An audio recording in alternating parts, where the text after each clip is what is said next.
After the War of Independence in 1783, a treaty was created between the British and the United States. This treaty was called the Definitive Treaty of Peace. What is interesting is that this peace treaty seems to be leveraged highly in the favor of the so-called loser of war, the British. According to the Definitive Treaty of Peace of 1783, which is still in effect to this day, all property of the British corporations are still owned by the Crown. Other sections of the document show England, who supposedly lost the war, dictating the terms of the treaty. For example, in Article 5 of the Paris Peace Treaty, September 30 of 1783, the King requested payment for all the estates and rights to the land that he owns. It is agreed that Congress shall earnestly recommend it to the legislators of the respective states to provide for the restitution of all estates, rights, and properties which have been confiscated belonging to real British subjects, and also of the estates, rights, and properties of persons, residents in districts in the possession of His Majesty's arms, and who have not borne arms against the United States. The truth is that all the assets held under various British companies, including various lands, are still owned and controlled by the British today. We have been told that we are living in a democracy. We have been told that we are in a system where there is equal opportunity for everyone. Tragically, we have been told a gigantic lie, and that lie has been told over and over and over and over again. They're always about the business of attacking empire, destroying it. So they have a military consciousness, an approach to hell, approach to us, approach to manipulating and controlling the thought process. They attack your thinking. They don't help you to think, they attack it. The truth becomes clearer when we simply look at our current banking system. According to a report entitled The Federal Reserve Directors, a study of corporate banking influence conducted by the Committee on Banking, Currency and Housing, House of Representatives, in August 1976, it was concluded that all major financial banking cartels of the United States are all subsidiaries of the London Bank of England. In other words, the Neiman Rothschild Bank owns every major bank in the United States. This list includes Lehman Brothers and Morgan Stanley, recently dissolved from the created economic crisis, National City Bank, Chase Manhattan, and many others. Every time a taxpayer pays a tax, they are transferring their labor to the Queen of England and her heirs. Who are her heirs, you may be asking? All of your presidents and high office officials who are related to the aristocracy by blood. These officials are more commonly known as esquires. An esquire is defined as a man belonging to the higher order of English gentry, ranking immediately below a knight. To represent the crown, esquires or attorneys were used to handle the legal process of infiltrating the Americas. These esquires maintained positions of power, thus continuing control through British Admiralty law. Most of us have heard of Benjamin Franklin and John Adams and their early contributions to the United States. But what you may not have heard is that Benjamin Franklin, John Adams, and John Jay were all esquires to the crown. They negotiated the Paris Peace Treaty of 1783 on behalf of the United States. It becomes clearer now why the treaty seems to align in favor of the British, even though they supposedly lost the war. The Paris Peace Treaty did not give America title to land. The King's possessions in America were protected and governed by corporate charters. Benjamin Franklin visited England and France many times during the Revolutionary War. Again, the British just moved from overt control of the 13 colonies to covert control.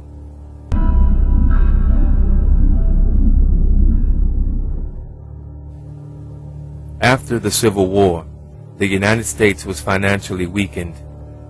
Low on resources and still struggling to put the country back together, America needed money. The international bankers were right there to lend us all that we needed. In 1871, Congress cut a deal with the Rothschild bankers to incur a debt which would allow the establishment of a new government controlled by foreign money interest. Under the Legislative Act of February 21, 1871, the United States government incorporated as a commercial enterprise to do business for profit. What that means is that the United States of America changed from a country into a corporation. What you must understand is that this changed the entire process of how our government works and its overall objective as an enterprise. This Legislative Act of 1871 designated the District of Columbia under a separate form of government with separate jurisdiction from the rest of the Union States. With the United States of America now incorporated as a commercial enterprise, the country could borrow huge sums of money from the international bankers. The debt would eventually get so high that by 1933, just 62 years later, the United States would have to file for Chapter 11. Because of the Legislative Act of February 21, 1871, Washington, D.C. is not a state, but a jurisdiction called the District of Columbia. The evidence for this fact can be found in the 41st Congress, Session 3, Chapter 62, 1871, when they state, "An act to provide a government for the District of Columbia, be it enacted by the Senate and House of Representatives of the United States and Congress assembled, that part of the territory of the United States included within the limits of the District of Columbia be, and the same is hereby created into a government by the name of the District of Columbia, by which name is hereby constituted a body corporate for municipal purposes, and may be contract and be contracted with, sue and be sued." In short, the 50 states are separate from the jurisdictional lands of the District of Columbia. This district is a corporation called the United States of America. Contrary to what you were taught in school, the United States is not a country. It is a corporation like IBM, General Motors, or Microsoft. This corporation has legal jurisdiction to do business and create franchises. Consider the other 50 states as franchises for the parent company of the United States of America. This is why we have a president and not a king or queen. Only kings or queens can rule countries. Legally, a president cannot rule over a country, but can make decisions on behalf of the king or queen. In the case of the United States, that is exactly what our president does. Second of all, we need to know and understand that he's not the president of America, so to speak. I think he's just the president of a corporation. You understand what I'm saying? So this whole president of the United States of America, no such thing. He's the president of a corporation. And in any corporation, AT&T, IBM, McDonald's, whatever. Countries don't have presidents. Corporations do. Whenever the president is being introduced, he or she may be referred to as the President of the United States. The United States of America is no different than General Motors of Detroit or Sears and Roebuck of Chicago. These descriptions are referring to companies which reside in a specific jurisdictional area. In Volume 20, Corpus Juris Secundum, 1785, it states, "The United States government is a foreign corporation with respect to a state." Each of the 50 states is foreign to the other. This is why you can gamble in Las Vegas, Nevada, but not in Utah. This is also the reason why persons who commit crimes in one state and flee to another are extradited back to the state where the crime was committed. This is done because under law, the state where the crime was committed is the only state that has jurisdictional authority. Under business law, every corporation must have a president, a secretary of treasury, and so on. Our president is the President of the United States of America. He is not the President of America. This concept can be somewhat confusing, especially since America and the United States is constantly being sold to the public as existing in the same jurisdictional area on the map. The only connection the 50 states have to the United States Corporation is again either by contract and/or franchise agreement. A part of this franchise agreement is designated by the status of individuals who call themselves citizens. This contract between the United States of America and the 50 separate states is called an Adhesion Citizens Contract. This Adhesion Citizens Contract is known as the 14th Amendment, which was ratified on July 28, 1868. The second part of the franchise definition mentions that it allows an individual or group to carry out specific commercial activities.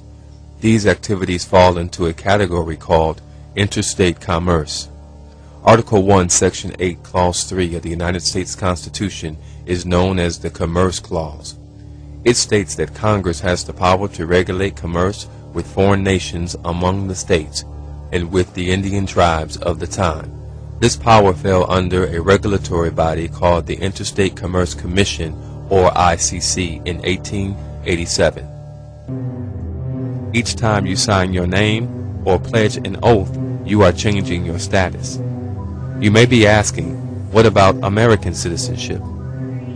In law, when you see the words American citizen, this denotes that you are a United States citizen contracted into with the birth certificate, social security number, or through your state franchise agreement, which is the adhesion contract of the 14th Amendment. It is critical that you understand that you are not and cannot be an American. An American is a free person who has not made a contractual agreement with the United States Corporation. Remember, you are not an American. You are legally a citizen living in a foreign state. This authorization granted by the corporation called the United States of America can be tied into three main areas of contract, three of which we have mentioned. We looked at the 14th Amendment, and we realized that this amendment was really a contract. It was an adhesion contract between the United States government and the citizenry of this country. What that meant for African Americans was this.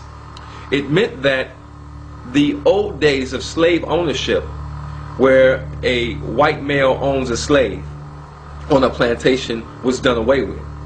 And what the owners who owned those slaves did was transfer their property, which were the slaves, from the slave owner to the United States government under the 14th Amendment. And if you recall, when you study history, you'll know that many of the southern states and those slave owners were compensated for transferring their property over to the United States government. So what that means for black folks is this, is that you are not free, you are what is called emancipated. And an emancipation is not freedom. Emancipation is the transfer of property from one owner to another owner. This process has nothing to do with sovereignty.